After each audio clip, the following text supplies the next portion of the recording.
Bom dia. Eu estava vendo um post aqui no Facebook, num perfil de um grupo de filósofos. E o post era uma anedota, né, uma charge, onde havia um homem sentado na cozinha, pensando e se perguntando, né, qual era o sentido da vida. E alguém na sala, ao lado, né, lhe dava como sugestão: bom, vá lá no Google e pesquise. Eu acho que nem tudo o Google tem, né? Nem todas as respostas o Google tem, mas de qualquer maneira é interessante essa ideia de sentido da vida, né? Uma razão para existir. A gente procura, né, um porquê nós estamos aqui, em parte porque talvez a gente não esteja gostando das coisas como estão aqui, né? Porque se estivéssemos gostando, talvez nem parássemos para pensar, ou nem tivéssemos tempo para pensar nessa questão, né?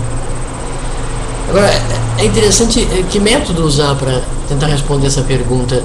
Talvez pudéssemos começar com a própria palavra, né? Ou expressão sentido da vida, né? Sentido é um significado para a vida, né? O que é a vida, mas também pode ser entendido como uma palavra que denota espacialidade, né? O sentido é uma direção, para onde vai a vida, né?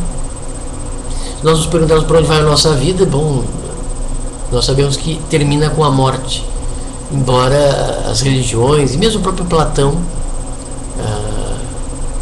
Platão viveu 400 anos antes de Cristo nascer, né? Ele já tinha esse ponto de vista de que morremos e a alma, né, se liberta do corpo. Mas ele não tinha uma prova em relação a isso, né? Nós precisamos de provas.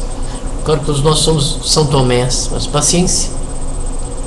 Do contrário, sem prova, qualquer um pode dizer o que quiser. Qual era a prova que Platão tinha? Ele acreditava que em alguns momentos das nossas vidas, aquilo que ele chamava de nossa alma, né, ela lembrava do tempo que vivia antes de vir para o corpo, um tempo que ela vivia junto a Deus, o grande demiurgo, né, o grande artesão, segundo Platão. Deus é aquele que, contemplando as formas eternas, colocaria forma na matéria, né? Mais ou menos como depois, 400 anos, nós vamos ver na Bíblia a ideia de um Deus que molda seres a partir da argila, né? E lhe sopra a vida, né? O argumento que Platão oferece está numa obra dele chamada Menon. Ele cita o exemplo de um escravo que tinha conhecimentos de matemática sem nunca ter frequentado a escola. No próprio livro há momentos em que o escravo tem dúvidas sobre as respostas da matemática, mas aí Platão observa que, bom, a alma não se lembra tão facilmente ou tão imediatamente desses conhecimentos eternos. Agora, é claro que é um bom argumento a ideia de que, se nós podemos conhecer verdades eternas, bom, nós também somos eternos, né? E aí se poderia provar, ou pelo menos apresentar um bom argumento a favor da ideia de que a vida não terminaria com a morte, nós seríamos eternos. Podemos pensar também que essa eternidade não precisa ser necessariamente como as religiões de Platão acreditavam, a ideia de uma alma que sai do corpo, né? Até porque a ideia de eu, a ideia de identidade, talvez seja uma mera ilusão, porque nós somos sempre tão diferentes. Eu gosto da ideia de que, como eu já falei antes em outro vídeo, de que nós somos ondas de um oceano. O oceano seria eterno, mas as ondas não, né? Elas se formam, surgem, alcançam a sua maturidade e depois declinam e desaparecem. Mas desaparecem imergindo, né? Submergindo no oceano. De qualquer maneira, qual é a direção que a vida toma? Me parece que é boa razão para acreditar que há uma eternidade, embora não uma eternidade das nossas individualidades, né?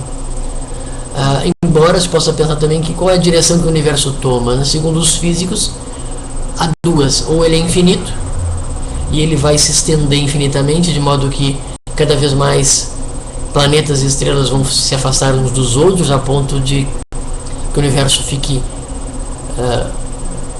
uma coisa totalmente gélida, sem vida.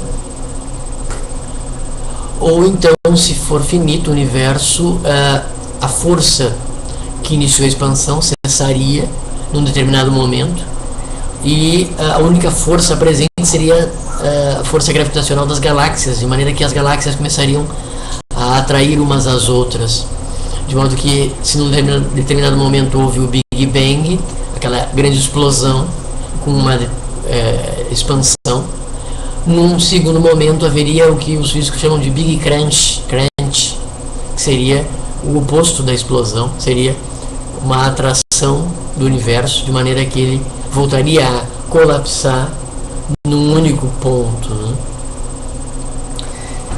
Curioso isso, né? Esses movimentos de expansão e depois de contração. Os filósofos estoicos na Grécia Antiga, no século III a.C., já tinham hipotetizado, né, essa possibilidade, teorizado sobre isso, né? Agora, de qualquer maneira, qual seria a direção que a vida toma? Nós estamos falando até agora no fim da vida, né? Mas se fala muito, e eu acho que é muito interessante, a ideia de não ter tanta pressa de chegar ao fim, porque a gente conhece o fim, mas o de aproveitar o caminho, né? Não sei se é uma filosofia assim, de autoajuda, mas parece fazer sentido.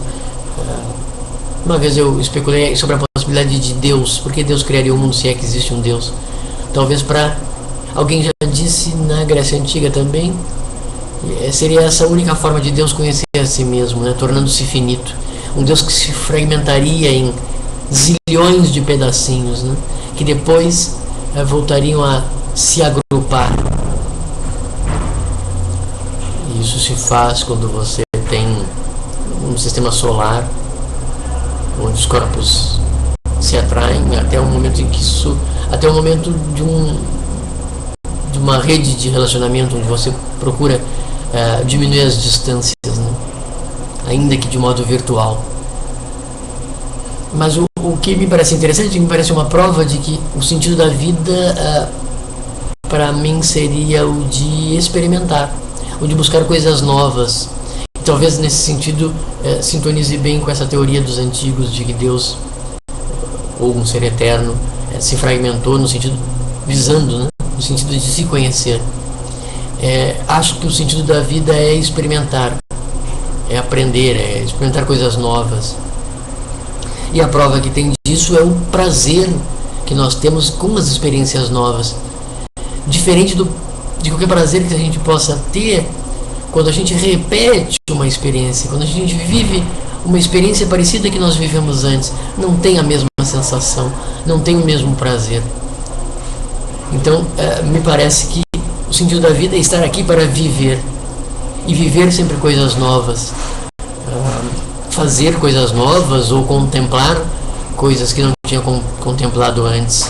As coisas belas, né, as coisas éticas parecem nos ser agradáveis, especialmente quando elas são feitas pela primeira vez.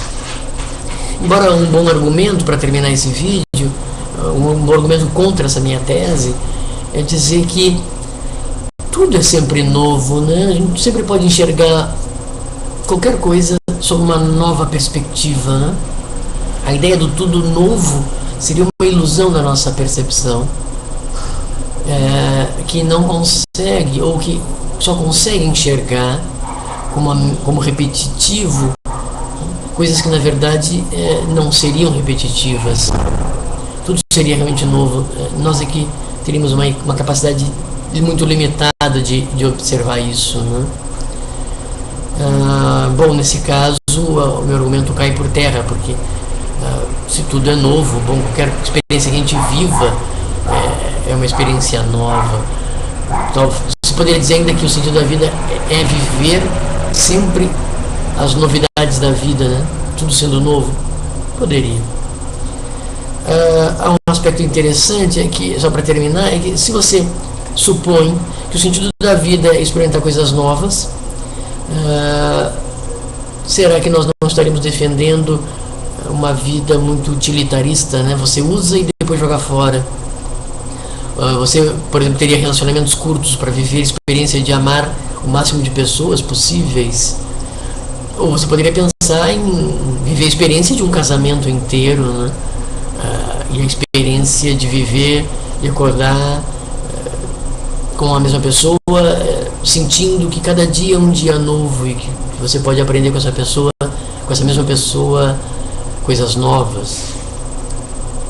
E se você pensar que você pode, que a melhor vida seria viver com pessoas diferentes todo dia, talvez você perdesse coisas novas, né? Se você defendesse a ideia de relacionamentos muito rápidos, talvez a contemplação exija uma certa demora para que você consiga perceber bem os detalhes e aquilo que é novo, né?